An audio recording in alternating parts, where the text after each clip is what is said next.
இந்த வலி சுமந்த நாட்களில் மக்கள் எப்படி வெளிப்படுத்துகிறாங்கன்னு சொல்லி that occurred at the end of the war. Many families are still looking for their loved ones, searching for answers.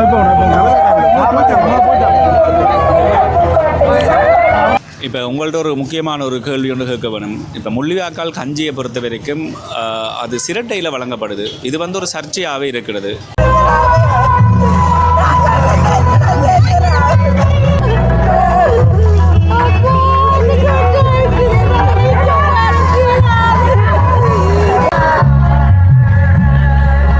நீர் ஏரியிலே முடிந்த ஒரு போரிலே கடைசி 3 நாட்களும் நீர் இருக்கவில்லை, தாகம் இருந்தது. முள்ளிவாய்க்காலில் கஞ்சி கொடுக்கல, அப்படி எதுவுமே நடக்கலை என்று சொல்லி ஊடக வாயிலாக நான் பார்க்கின்றேன். அப்படி இல்லை, நாங்கள் நேரடியாக தமிழீழ விடுதலை புலியின் காவல்துறை உறுப்பினராக நாங்கள் நின்று நேரடியாக இந்த கஞ்சியை மக்களுக்காக வழங்கி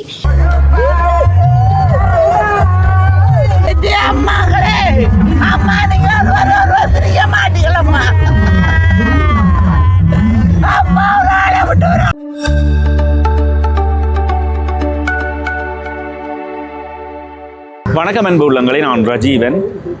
இன்றைய தினம் மே மாதம் 18ஆம் தேதி தமிழர்களுடைய வாழ்வில் மிகவும் மறக்க முடியாத ஒரு வலி சுமந்த நாள். இன்றைய தினம் இந்த இடத்துல இருந்து முள்ளிவாய்க்கால் மண் வரைக்கும் சென்று நினைவேந்தல் நிகழ்வுகளில் கலந்து கொள்வதற்காக நான் இப்போ புறப்பட்டு செல்லி கொண்டிருக்கிறேன். வலி சுமந்த இந்த நாளிலே தமிழர்களுடைய தாயக பிரதேசம் எங்கும் முள்ளிவாய்க்கால் நினைவேந்தல் நிகழ்வுக்காக தன்னை தயார்படுத்தி கொண்டிருக்கிறது. இந்த வீதி A9 யாழ் கண்டி நெடுஞ்சாலை, இந்த வீதி A35 பரந்தன் முல்லைத்தீவு நெடுஞ்சாலை. இந்த 2 நெடுஞ்சாலைகளும் தமிழர்களுடைய வாழ்வியலோடு மிகவும் முக்கியமான 2 நெடுஞ்சாலைகள் என்று சொல்லலாம். அதே சமயத்தில் இந்த A35 நெடுஞ்சாலையால் நான் முள்ளிவாய்க்கால் மண் வரைக்கும் செல்கின்ற இந்த காணொளி இந்த இடத்துல பதிவு செய்யப்படுகிறது. பரந்தன் சந்தியில் இருந்து A35 நெடுஞ்சாலையால் இப்போ முள்ளிவாய்க்கால் நோக்கி சென்று கொண்டிருக்கிறேன்.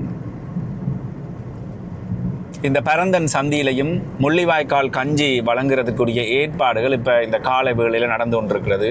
இப்போ நான் இந்த காணொளி பதிவு செய்ய 8:20. இந்த காணொலியின் ஆரம்பத்தில் நான் சொல்லியிருப்பேன், அதாவது இந்த A9 கண்டி நெடுஞ்சாலையும் சரி, அதே சமயத்தில் இப்போ நான் பயணம் செய்து கொண்டிருக்கிற இந்த A35 நெடுஞ்சாலையும் சரி, தமிழர்களுடைய வாழ்வியலோடு ஒரு பிணைந்த ஒரு நெடுஞ்சாலை என்று சொல்லலாம்.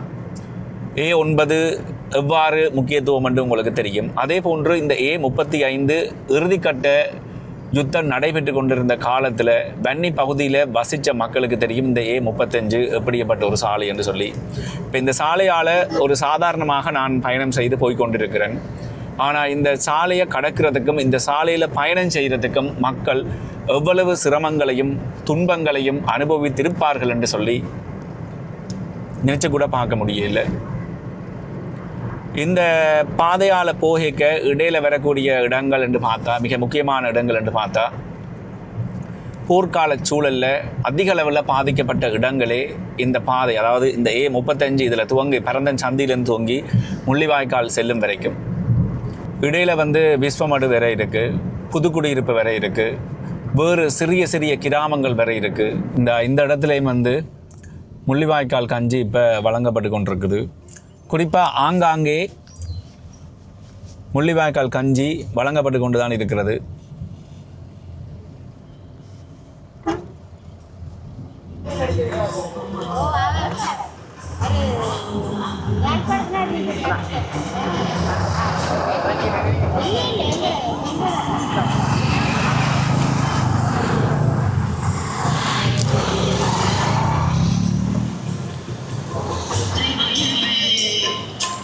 இந்த இடத்துல வீதியால் பயணிப்பவர்களுக்கு முள்ளிவாய்க்கால் கஞ்சி வழங்கப்பட்டு கொண்டிருக்கிறது.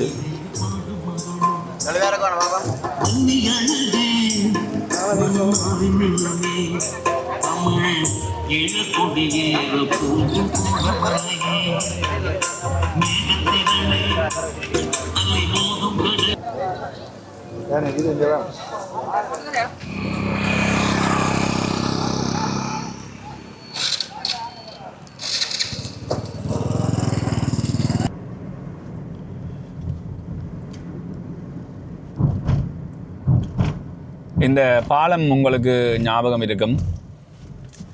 இந்த பால திருத்த வேலைகள் நடந்து கொண்டிருக்கிற பொழுது நான் காணொளி பதிவு செய்து பதிவேற்றிருந்த நான் இந்த பெய்லி பிரிட்ஜ் என்று சொல்கிறது இந்தியாவால் போடப்பட்டு கொடுத்த பாலம். இப்போ இந்த பாலம் வந்து ஒரு தற்காலிக பாலம். இந்த பாருங்கள், கண்ணாடியை இறக்குறேன். இந்த பாலத்தில் போகைக்குள்ளே வர்ற சத்தம் தான் இந்த சத்தம். இப்போ இந்த பாலம் அமைக்கும் போதே அந்த காணொலியில் தெளிவாக வந்து தெரிவிச்சிருப்பேன், இது வந்து ஒரு தற்காலிக பாலம் என்று சொல்லி. இதுக்கு பிறகு நிரந்தரமான பாலம் இந்த இடத்துல இன்னும் அமைக்கப்படவில்லை என்றதுதான் உண்மை. இப்போ இந்த பாலத்தால் ஒரு வாகனம் போகிற பட்சத்தில் இந்த பாலம் எவ்வளவு சத்தம் போடுது, அதாவது சத்தமாக இருக்கிறது, இந்த பாலத்தில் இருக்கிற தகரங்கள் எவ்வாறு சத்தமாக இருக்கிறது என்று சொல்லி நீங்கள் பார்க்கக்கூடியதாக இருக்கும்.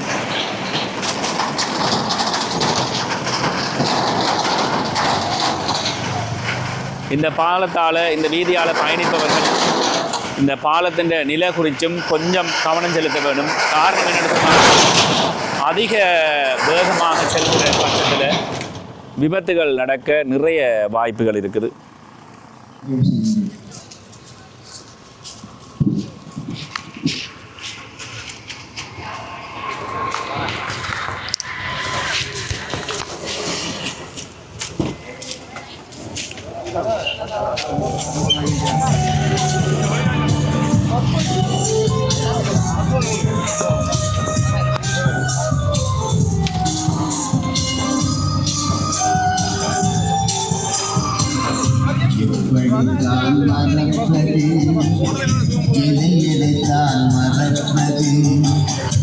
எரிகொண்டு தணலாயுதங்கள் எரிந்து சாம்பலானது. எப்படித்தான் மறப்பது, நாங்கள் எதைத்தான் மறப்பது. எரிகொண்டு தணலாயுதங்கள். யுத்தத்தால் பாதிக்கப்பட்ட அத்தனை இடங்களிலுமே இந்த முள்ளிவாய்க்கால் நினைவேந்தல் நிகழ்வுகளும் முள்ளிவாய்க்கால் கஞ்சியும் வழங்கப்பட்டு கொண்டிருக்கிறது. இதனால தான் இந்த காணொலியை வந்து நான் பரந்தன் சந்தியில் இருந்து பதிவு செய்ய ஆரம்பித்தேன். நான் இந்த பரந்தன் சந்தியில் இருந்து முள்ளிவாய்க்கால் செல்லும் வரைக்குமே ஆங்காங்கே நினைவேந்தல் நிகழ்வுகளும், இறுதிக்கட்ட யுத்தத்திலே மக்களுடைய பசி ஆற்றிய கஞ்சி, உப்பில்லாத இந்த கஞ்சி வழங்கப்பட்டு கொண்டிருக்கிறது.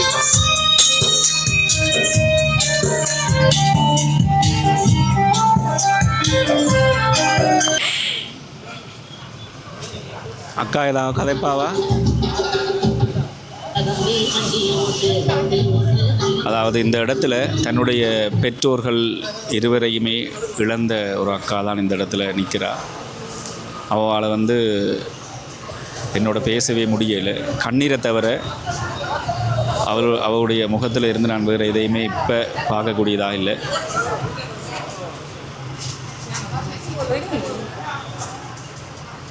நீங்கள் சொல்லுங்கள்.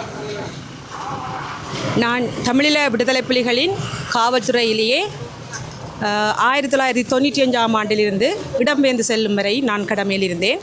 சில விமர்சைகள் வந்து முள்ளிவாய்க்காலில் கஞ்சி கொடுக்கல, அப்படி எதுவுமே நடக்கலை என்று சொல்லி ஊடக வாயிலாக நான் பார்க்கின்றேன். அப்படி இல்லை, நாங்கள் நேரடியாக தமிழீழ விடுதலை புலியின் காவல்துறை உறுப்பினராக நாங்கள் நின்று நேரடியாக இந்த கஞ்சியை மக்களுக்காக வழங்கி பெரிய இன்னலின் மத்தியில் செல்லடி ரவுண்ட்ஸ் அடி எல்லாத்துக்கும் மத்தியில் டிஆர்ஓ மூலம் இறந்தவர்களை வாகனத்தில் ஏற்றவனும் நாங்கள் கடமையில் நிற்கவனும் மக்கள் அவ்வளோ அல்லோலம். நாங்கள் நேரடியாக இதில் எங்கள் தருமபுரத்தில் இருந்த மக்களும் இதில் இருக்கிறார்கள், நீங்கள் பார்க்கலாம். எங்களோட தருமபுரத்தில் இருந்த மக்களும் இதில் இருக்கிறார், நீங்கள் பார்க்கலாம். இவர்கள் எங்கள் தருமபுரத்தை சேர்ந்தவர்கள். இவர்கள் எமது முள்ளிவாய்க்கால் மண்ணிலேயே கொத்து குண்டுகளால் இறக்கப்பட்டவர்கள். இதை யாருமே பொய் என்று சொல்ல முடியாது. இதை இந்த ஊடகத்தில் பொய் சொல்பவர்கள் உண்மையிலேயே கொஞ்சம் புரிந்து கொள்ளணும். இவ்வளோ மக்கள் நாங்கள் இன்று வந்து எங்கள் மக்களை இழந்த துன்பத்தில் தான் நாங்கள் இது அடையாளம், இது எங்களுடைய ஒரு அடையாளம். இதை நாங்கள் எங்களுடைய சந்ததிகள் என்றைக்கும் இந்த அடையாளத்தை நாங்கள் ஒருபோதும் மறக்கவும் முடியாது, இழக்கவும் முடியாது. எனவே இந்த சர்வதேசத்தை நாங்கள் நம்பி எமது தேசிய தலைவர்களை இன்று எமது தேசிய தலைவரை சர்வதேசம் மாற்றினர். அதே போல் சிங்கள அரசும் மாற்றினர்.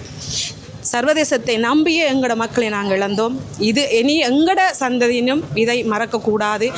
எமது தமிழருக்கு நடந்த கொடுமை இனி யாருக்குமே நடக்கக்கூடாது. இது முழுக்க உண்மை. இது உண்மைக்கு புறம்பான விடயம் எதுவுமே இல்லை. சர்வதேசத்துக்கு நான் இதை தெரிவிக்கின்றேன். நன்றி. இப்போ உங்கள்ட்ட ஒரு முக்கியமான ஒரு கேள்வி ஒன்று கேட்க வேணும். இப்போ முள்ளிவாய்க்கால் கஞ்சியை பொறுத்த வரைக்கும் அது சிரட்டையில் வழங்கப்படுது. இது வந்து ஒரு சர்ச்சையாகவே இருக்கிறது. இப்போ நேரடி சாட்சியம் என்ற ஒரு ரீதியில் இந்த முள்ளிவாய்க்கால் கஞ்சிக்கும் இந்த தேங்காய் சிரட்டைக்கும் உரிய தொடர்பு என்ன? அந்த நேரத்தில் நாங்கள் எல்லாரையும் வெளியில் போன போது மக்கள் உடுப்பு கூட இல்லாமலுக்கு தான் ஓடி வந்தார்கள். நாங்கள் வீடு வீடா போய் சிரட்டை எடுத்து அந்த மக்கள் அதை ஒரு கொஞ்சமாவது நாங்கள் கொடுக்குறோம், அதை குடிக்கட்டும் என்று நாங்கள் நேரடியாகவே இந்த சிரட்டையை வழங்கினோம். நான் நேரடியாக களத்தில் நின்றேன். நான் எனது கணவர் வந்து அரசு உத்தரப்பர் நடேசன் என்ற டிரைவராக இருந்தார், பாதுகாவலராக. நான் 1995ஆம் ஆண்டில் இடம்பெயர்ந்து செல்லும் மட்டும் நான் தமிழீழ விடுதலை புலிகளின் காவல்துறையாக நான் இருந்தேன். இது மறக்க முடியாது. நாங்கள் பொய்யும் சொல்ல மாட்டோம். நாங்கள் உயிருக்கு பயந்து இவ்வளவு காலம் 5 ஆண்டு ஆட்சியில் வந்து எங்களுக்கு பேச்சு சுதந்திரம் இல்லை. பேச்சு சுதந்திரம் எங்களுக்கு இல்லை. நாங்கள் எமது உண்மையை நாங்கள் வெளியே விட்டால் நாங்கள் அடைக்கப்படுவோம். நாங்கள் சிறைவாசம் அனுபவிச்சினாங்கள். எனது கணவர் சிறைவாசத்தை அனுபவித்தவர். அந்த ஒரு எங்களோட எதிர்காலம் நாங்கள் அதுக்காகவே எமது வாக்குமூலத்தை நாங்கள் வழங்கவில்லை.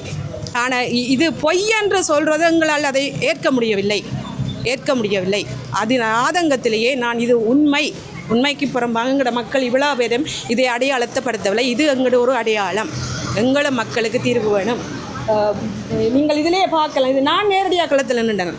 முள்ளிவாய்க்கால் கப்பல் ரோட்டுக்கு நேர முன்னால் எங்களோட தமிழீழ விடுதலை புலிகளின் புலிகளின் குரல் இருந்தது. புலிகளின் குரலுக்கு பக்கத்திலே நாங்கள் வச்சு கஞ்சி வழங்கினோம் 3 இடத்தில். இது உண்மை, இது பொய் அல்ல.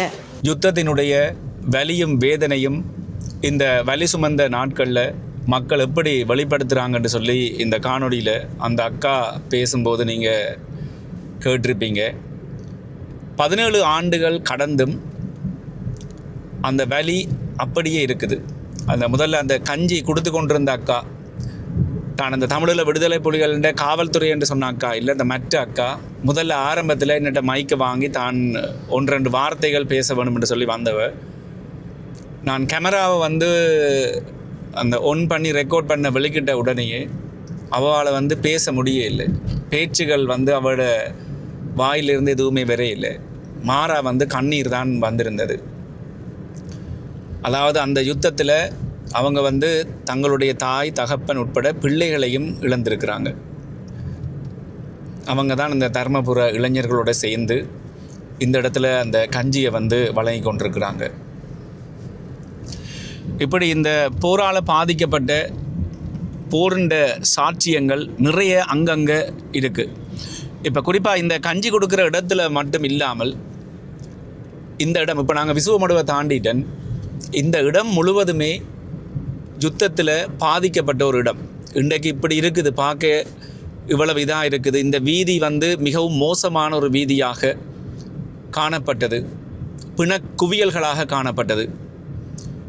அதுவும் அதி உச்ச சண்டை என்று சொல்லலாம். போருண்ட உக்கிரமான நாட்கள் இந்த விசுவமடுவில் இருந்து முள்ளிவாய்க்கால் வரைக்கும் தான்.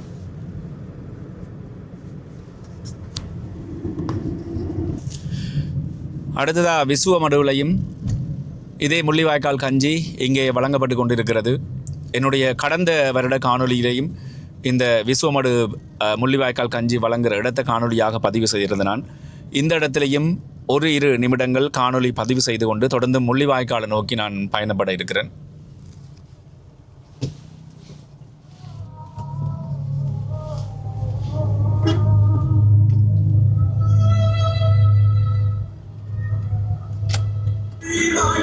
இந்த இடத்துலையும் வீதியால் பேருந்துகளில் பயணம் செய்கிற ஆட்களுக்கும் முள்ளிவாய்க்கால் கஞ்சி வழங்கப்படுகிறது.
சந்தைக்கு வந்துட்டேன். புதுக்குடியிருப்பு சந்தையிலையும் இந்த இடத்துல முள்ளிவாய்க்கால் கஞ்சி வழங்கப்பட்டு கொண்டிருக்கிறது.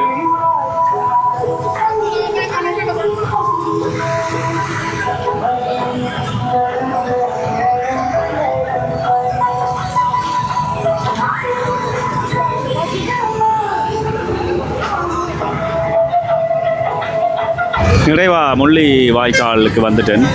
கடந்த வருடத்திலும் பார்க்க இந்த முறை மக்கள் அதிக அளவில் வந்திருக்கிறாங்க. ஏன்னா கடந்த வருடம் நான் வந்த அளவில் பார்த்த அளவில் இந்த பேருந்துகள் வந்து கணிசமான அளவு தான் இருந்தது. இந்த முறை கிட்டத்தட்ட 1.5 கிலோமீட்டருக்கு நடந்து தான் வரக்கூடியதாக இருந்தது. பேருந்துகளும் இவ்வளவு தூரத்துக்கு வேறு வேறு மாவட்டங்களிலிருந்து வந்த பேருந்துகள் தரித்து நிற்கிறது. தொடர்ந்தும் காணொலியை பார்க்கலாம். உலகம் மனித அவலங்கள் ஒவ்வொரு மண் மீது இந்த தான் ஒரு சொந்தங்கள் உடைந்து போல் கிடக்கிறார். உற்று கேளுங்கள், அவர்களின் அழுகுறல்கள் உங்கள் காவலம் போட்டு அவர்கள் நிறைந்து நின்ற முள்ளிவாய்க்கால் மண்ணில் முள்ளிவாய்க்கால் நினைவேந்தல் நிகழ்வு நடைபெறுகின்ற இடத்துக்கு வந்துட்டேன். ஏற்கனவே அந்த A35 வீதியில் வச்சு சொன்ன மாதிரி ஏராளமான மக்கள் இந்த முறை பார்க்கக்கூடியதாக இருக்கிறது.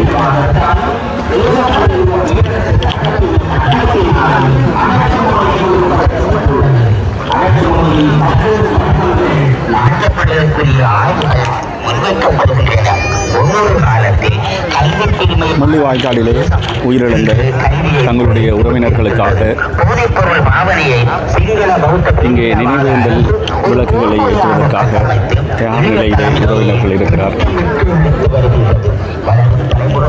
போதைப் பொருளுக்கு அடிமைப்படுத்துவதன் ஊடாக சபையின எழுச்சியை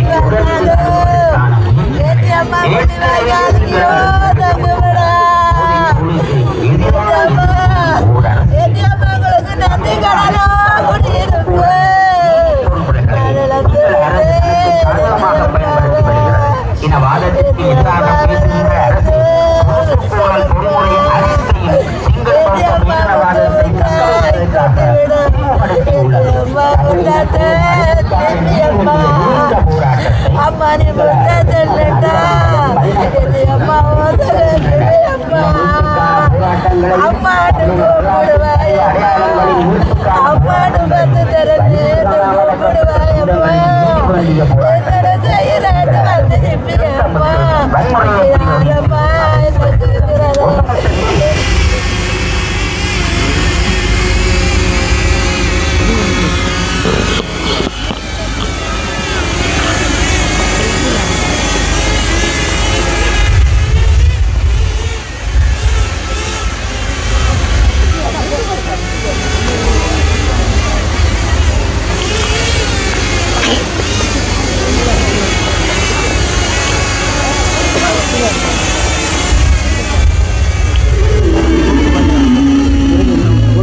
மாட்டு வண்டியை கொத்தி விறகாக்கிய ஓர் ஊரிலே நெருப்பிருந்தது, அடுப்பிருக்கவில்லை.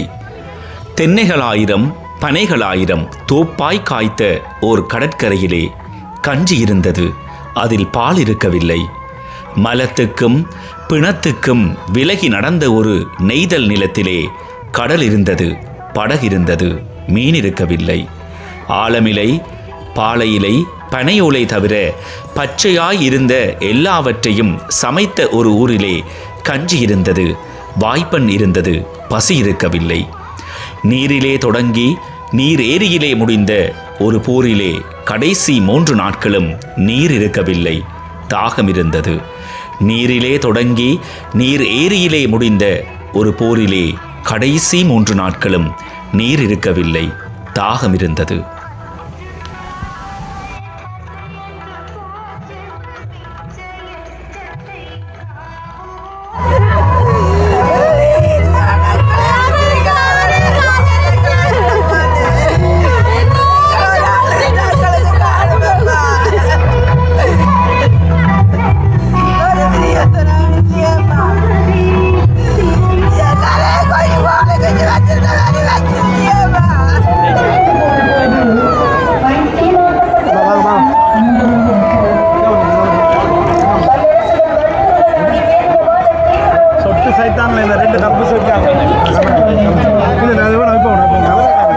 I think it's very powerful and important to be here 17 years after the end of the civil war in Sri Lanka, to stand with Tamil victims of abuses and, to remember the loss of life that occurred at the end of the war.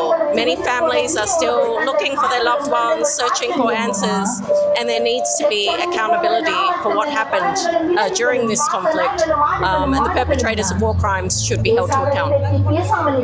Thank you. Yeah.